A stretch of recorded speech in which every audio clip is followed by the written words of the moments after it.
సందర్భంగా మనం తెలుగు భాషా దినోత్సవం జరుపుకుంటాం. మా తెలుగు తల్లికి మల్లెపువ్వు దండ, మా కన్న తల్లికి మంగళారతులు అంటూ తెలుగు భాషను, తెలుగు తల్లిని తలుచుకుంటూ ప్రపంచవ్యాప్తంగా తెలుగు వారు జరుపుకునే పండుగ ప్రపంచ తెలుగు భాషా దినోత్సవం.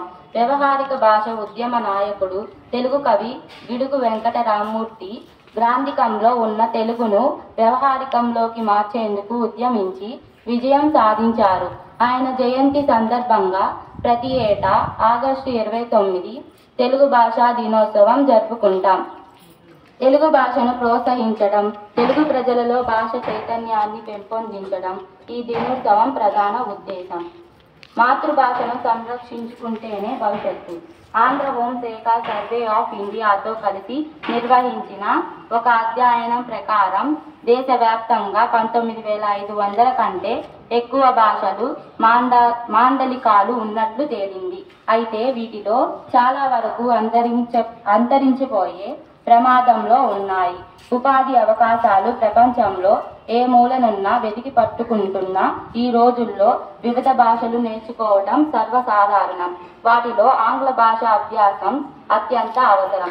దానిని నేర్చుకుంటూనే మాతృభాషను కూడా కాపాడుకోవాల్సిన అవసరం ఉందని భాషాభిమానులు, పలువురు పండితులు చెబుతున్నారు. మాతృభాష ద్వారానే మనోవికాసం సాధ్యమని తెలుగు భాషా పండితులు పలు సందర్భాల్లో స్పష్టం చేస్తున్నారు. మూల భాష మన తెలుగు. ప్రాచీన భాష వాడుక నుంచి క్రమంలో కొత్త భాషలను సృష్టించడం ద్వారా భాష కుటుంబాలు ఏర్పడ్డాయి. అలా ఏర్పడ్డ ద్రావిడ భాష కుటుంబానికి చెందినదే మన తెలుగు. అన్ని భాషలకు మూల భాషగా తెలుగు గుర్తింపు పొందింది. మన తెలుగును ఆంగ్లేయులు సైతం కొనియాడారు. భాషేతర కవులు తెలుగును కీర్తించారు. సివి బ్రౌస్ తెలుగు తాళపత్ర గ్రంథాలను అనువదించారు.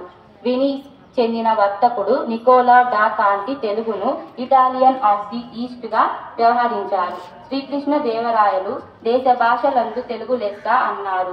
అంతేకాదు ప్రపంచ వ్యాప్తంగా అత్యధిక ప్రజలు మాట్లాడే భాషల్లో 15వ స్థానంలో తెలుగు భాష నిలిచింది. మన దేశంలో దాదాపు 81 మిలియన్ల మంది తెలుగు మాట్లాడుతున్నారు. అంటే దేశంలో మాట్లాడే 4వ అతిపెద్ద భాషగా మన తెలుగు స్థానం దక్కించుకుంది. ప్రపంచవ్యాప్తంగా వెలుగులు. ఆంధ్రప్రదేశ్, తెలంగాణలోనే కాకుండా దేశవ్యాప్తంగా పలు రాష్ట్రాల్లో, వివిధ దేశాల్లో తెలుగువారు విస్తరించి కొన్ని దేశాల్లో ప్రత్యేక సంఘాలుగా ఏర్పడ్డారు. పలు దేశాలు రక్షిత భాషగా కూడా తెలుగును గుర్తించాయి. కొన్ని దేశాల్లో పాఠశాలలో ఇచ్చిక భాషగాను అందిస్తున్నాయంటే తెలుగు భాష, ఆ భాష మాట్లాడే ప్రజల గొప్పతనం అర్థమవుతుంది. థ్యాంక్స్.